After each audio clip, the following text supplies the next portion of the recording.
اچانک میری بیوی نے اعلان کیا کہ وہ ایک ہفتے کے لیے میکے جا رہی ہے۔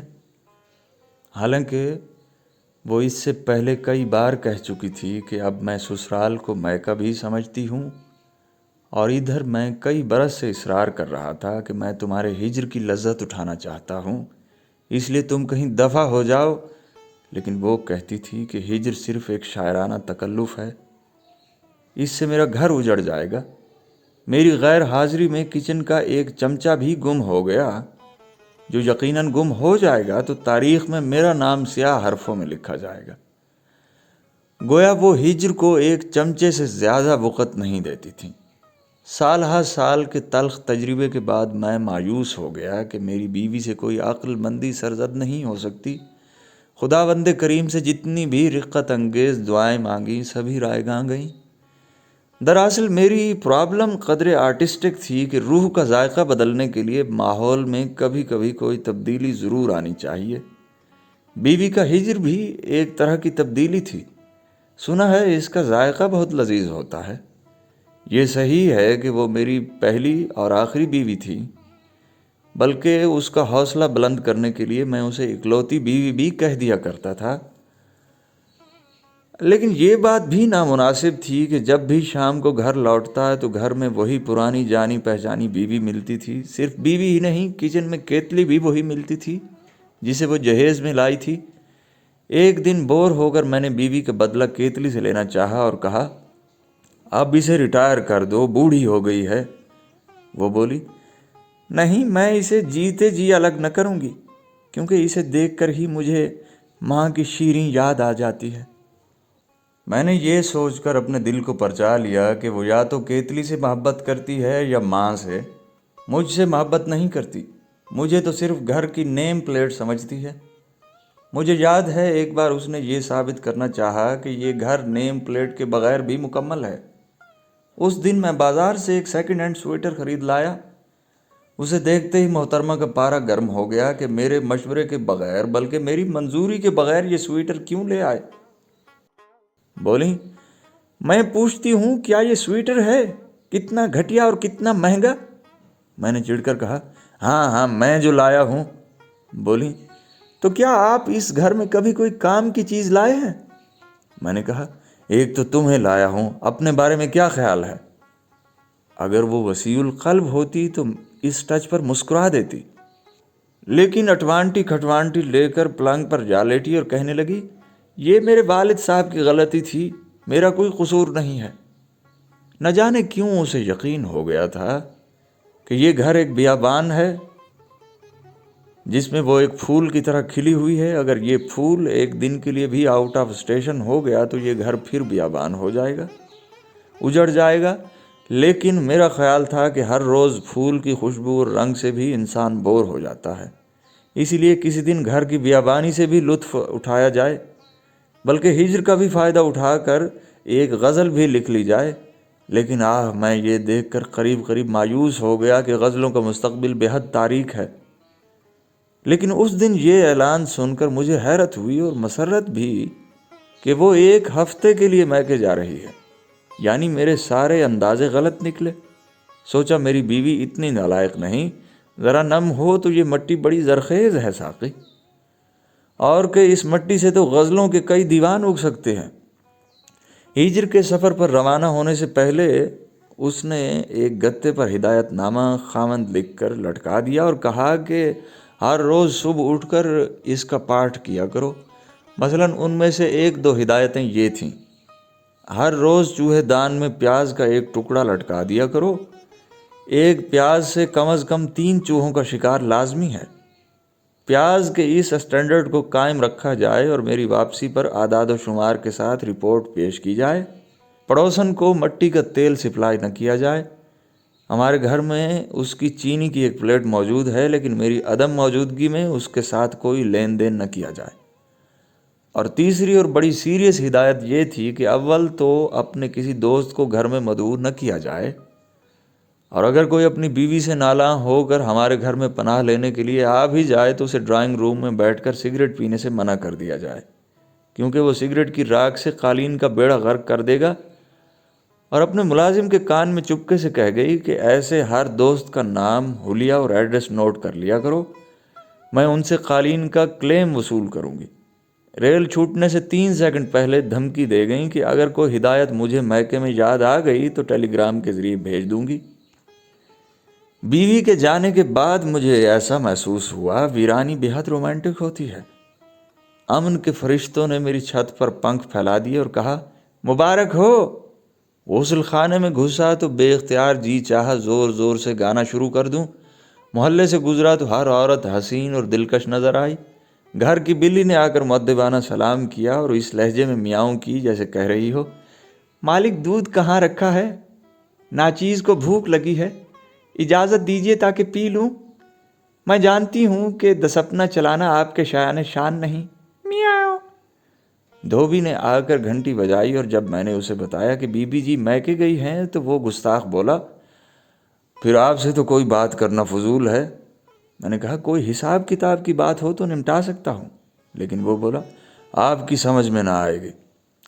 دھوبی کے اس نقطہ نگاہ سے مجھے مشتعل ہو جانا چاہیے تھا، لیکن میں نے اس کی گستاخی کو فراخ دلی سے نظر انداز کر دیا، کیونکہ میں سامراج سے تازہ تازہ آزاد ہوا تھا اور آزاد انسان بہت فراخ دل ہوتا ہے۔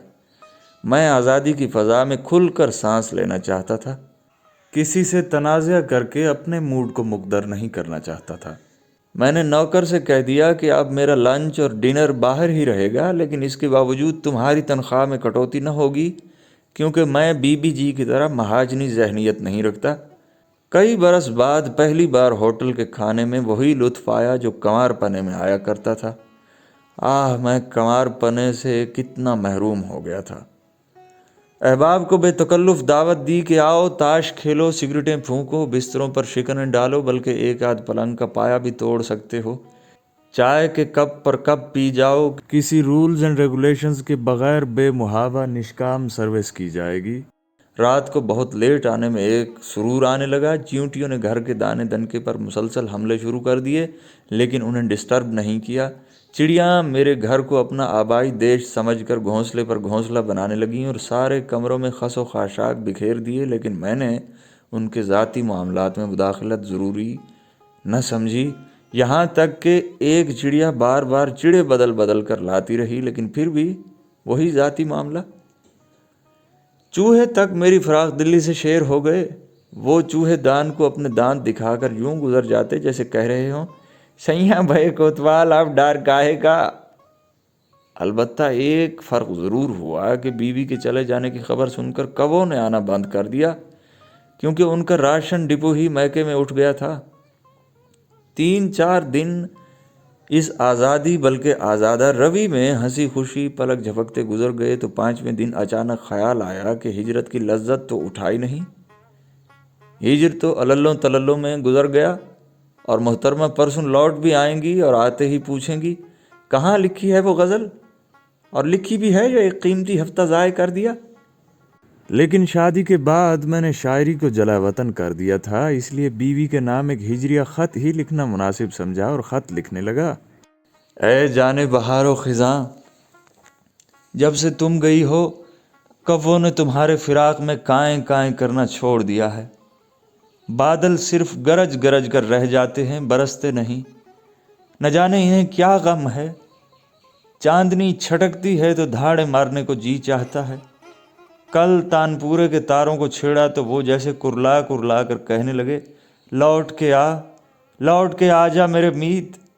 اور پیاری، سب سے بڑا ظلم تو یہ ہوا ہے کہ بینگن مہنگے ہو گئے، راشن ڈپو پر گھٹیا آٹا ملنے لگا۔ غرض تمہارے بغیر کوئی چیز اپنے ٹھکانے پر نہیں رہی، یہاں تک کہ کل الماری میں تمہارا گہنوں کا ڈبہ دیکھا تو وہ بھی غائب تھا۔ چور لے گئے یا تم اپنے ساتھ لے گئیں۔ جب تک تم لوٹ کر نہیں آتی میں تھانے میں گہنوں کی رپٹ نہیں لکھا سکتا، اس لیے آ جاؤ، میری خاطر نہ سہی گہنوں کے ڈبے کی خاطر ہی آ جاؤ۔ یہ ہجریہ خط لکھ کر لفافے میں بند کیا اور بیوی کا ایڈریس لکھا کہ دھڑاک سے دروازہ کھلا اور بیوی اندر داخل ہوئی۔ بولی کیا لکھ رہے ہو؟ میں نے کہا کچھ نہیں، ایک بے معنی سا خط ہے، لیکن تم اتنی جلدی کیوں واپس آ گئیں؟ بولی کل رات میں نے سپنا دیکھا کہ آپ کو مچھر کاٹ رہے ہیں۔ 2 ہتھڑ مار کر کہا، ہائے میں بھی کتنی نالائق بیوی ہوں، مچھردانی تو اسٹور میں بند کر کے رکھا ہی ہوں، سوچا چلو انہیں مچھردانی تو نکال کر دے آؤں۔ ہجر کا اینٹی کلائمیکس۔ مہجور بیوی کے اس غیر ضروری وصال پر سارا پانسا ہی پلٹ گیا اور محترمہ نے ایک ہی دن میں اپنا اقتدار بحال کر دیا۔ ہجر کی ساری سرگرمیاں پس منظر میں چلی گئیں۔